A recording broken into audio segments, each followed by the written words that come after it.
সংখ্যা একেবাৰে শূন্য য'ত ডেইলি আমি 200 পৰা 300 চিঙৰা বেচোঁ আজি 150 চিঙৰা বেচিব পৰা নাই মিঠাই ভাগে আছে গাখীৰ ভাগে আছে কোনো ব্যৱসায় নাই এনেকৈ হ'লে খুব বেয়া অৱস্থা হ'ব নলা নৰ্দমাৰ পৰা গোন্ধ আহিছে মোৰ ইফালে ব্যৱসায়ী বন্ধুসকলৰ গোটেই ইফালে পানী সোমাই গৈছে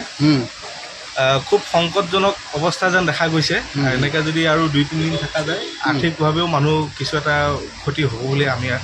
ধাৰণা কৰিছোঁ এইটো ক্ষেত্ৰত চবতছে ডাঙৰ যোনটো ৰোল প্লে কৰে প্লাষ্টিক মানুহবিলাকে পানী বটলটো খাই পেলাই যদি নলা নৰ্দমাত পেলাই দিয়ে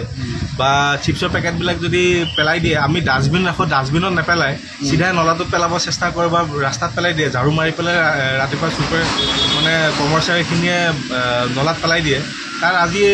মানে পৰিস্থিতি আমি হেৰি কৰিবলগীয়া হৈছে সন্মুখীন হ'বলগীয়া আছে